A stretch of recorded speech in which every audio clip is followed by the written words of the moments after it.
Hey folks, I'm just chilling here at the old Apollo site, hoping to catch the Artemis flyby.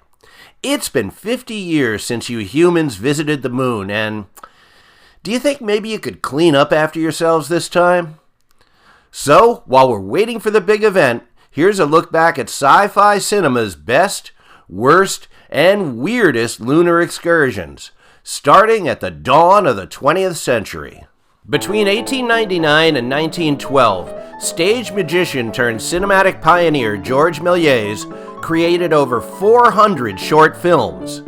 1901's A Trip to the Moon stands as his greatest achievement. But don't expect a serious attempt at science fiction. The film is a cavalcade of camera trickery combined with beautifully painted stage sets, all presented with a knockabout, folie bergère comedy spirit. The space capsule is loaded into a cannon by a line of smiling chorus girls. The lunar sky transforms into beautiful women. Umbrellas turn into giant mushrooms. And the moon's inhabitants are played by acrobats doing somersaults and pratfalls. Méliès spent months creating this short film, but his devotion paid off. Audiences were dazzled by his cinematic tricks while laughing uproariously at the visual comedy. Watch this film on YouTube and witness cinema's transformation from a curiosity into an art form.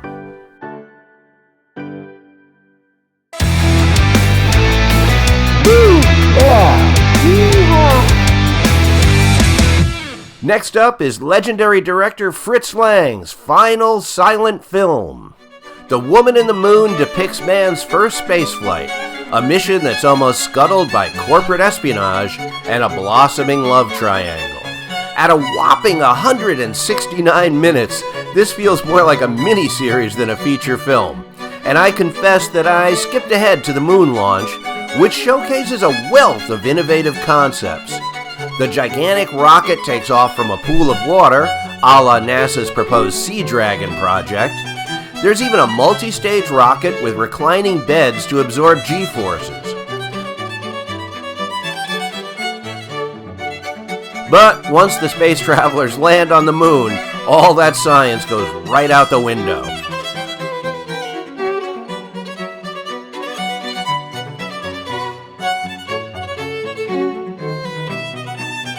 Woman's launch sequence led to the Nazis banning the film, feeling it was too on the nose with their secret V-2 rocket program. But by that point, director Fritz Lang had already fled to Hollywood to make more classic films. And speaking of Hollywood, in 1936, comic strip hero Flash Gordon hit the big screen in a science fiction fantasy serial packed with spaceships, monsters, and action. But comrades, those bourgeois imperialists in Hollywood weren't the only ones looking to the stars. That same year, the Soviet Union produced their own space epic.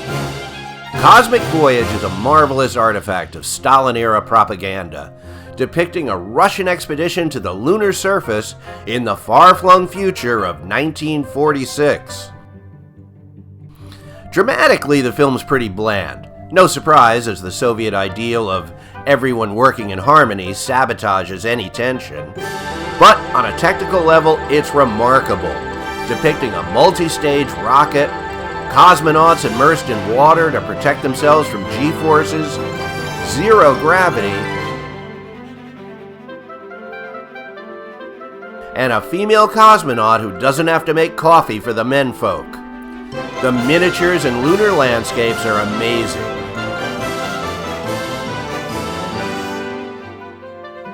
This shot combines stop-motion animation with a moving camera, which is amazing for the time. But the film's impressive stop-motion shots of weightless cosmonauts leaping across the lunar surface proved to be its downfall. Communist officials felt these scenes didn't conform to their policy of Soviet realism, so they banned the film and even sent a few of its creators to the Gulag for good measure.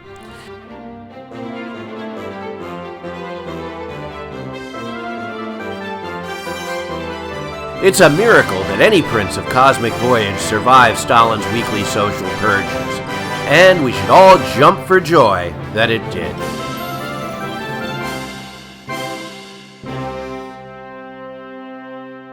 Next up, when the government fails, corporate America saves the day by launching a mission to the moon.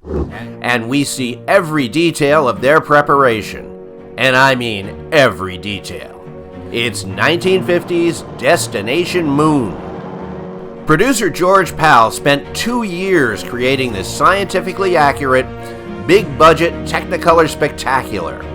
The studio's publicity department gave it a massive build-up, even getting Life magazine to stage a ballet pictorial on the lunar sets.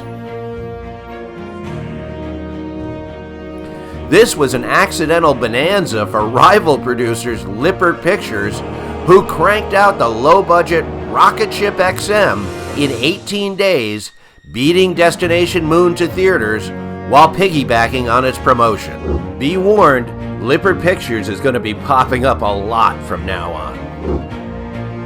Destination Moon is visually dazzling with magnificent sets, costumes, and miniatures, all enhanced by artist Chesley Bonestall's matte paintings.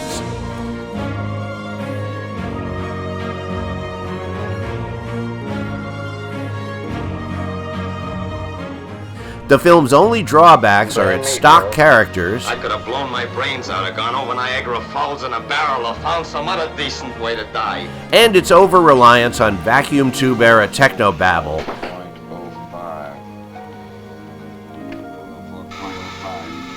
On the integrating computer.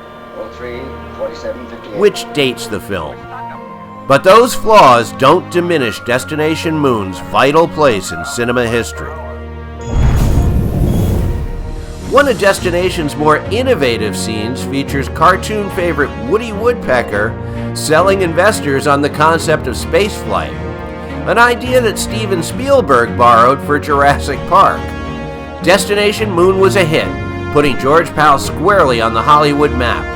He followed it up with memorable films like War of the Worlds and The Time Machine. Watch those first. Dragging me all the way down here to talk about a rocket to the moon. It's ridiculous. Comic book stuff. Check it out. The Moon's friendly neighborhood catwomen have come out to help introduce our next bit of Lippert Pictures' lunar lunacy.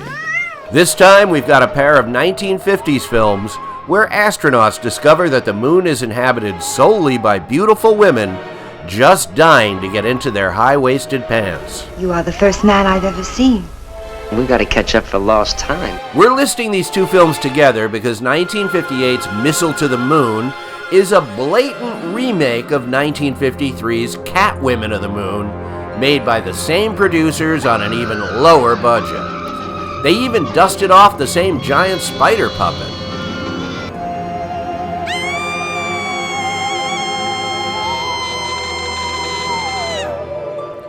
Both films share the same man in a harem fantasy plot as Queen of Outer Space and Fire Maidens from Outer Space, though Catwomen got there first.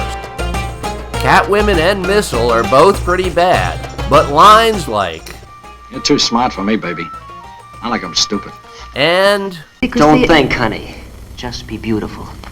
showcase just how misogynistic your grandpa's generation was. Ooh, if I'd known there was going to be this kind of competition, I would have undressed for the occasion. Missile is the more entertaining of the two because director Richard Kuna really embraces the cheese factor. He also helmed my favorite 1950s schlock epic, She-Demons. But those chauvinists at Lippert Pictures made one more trip to the moon, this time abandoning their beloved Catwomen. We have no use for men. But first, check out this 1-minute teaser for William Burke's latest science fiction novel, Doomsday Planet. Critics are calling Doomsday Planet a deliriously imaginative sci-fi action thriller. Strange, heartfelt, funny. And just a little bit insane.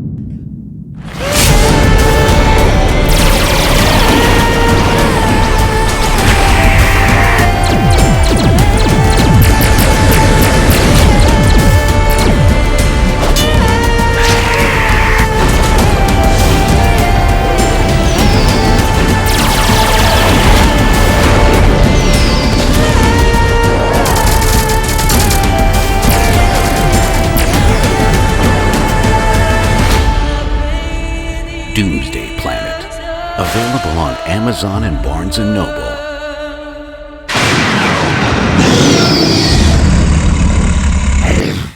Now let's make like Artemis and get back to the moon. It's 1970 and the United States Space Force, no, not that one, attempts to establish a lunar base, but there's a dirty commie spy lurking in their midst. 1953's Project Moonbase is another Lippert Pictures gem, recycling all the sets, props, and misogyny from Catwomen on the Moon.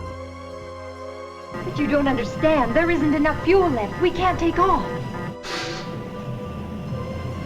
Sorry to have gone female on you, Major. Science fiction novelist Robert Heinlein co-wrote the screenplay, contributing some surprisingly progressive ideas.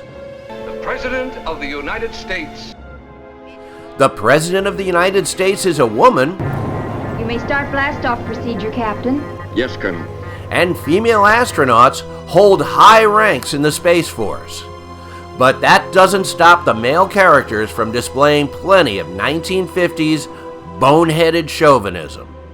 Any more guff out of you, and I'll turn you over my knee and spank you. If you do, I'll shout the whole place down. I might add that this room is soundproof. You wouldn't dare. You want to try me? One real standout item are the film's genuinely strange unisex costumes. They're very ahead of their time. Check out Project Moonbase if you want to see a respected sci-fi writer's progressive ideas ruined by those sexist chuckleheads at Lippert Pictures. Well, in that case, I think you better powder your nose. Go soak your head. That wraps up part 1, but we'll have plenty more Moon Mission Mania in part 2, so don't miss it.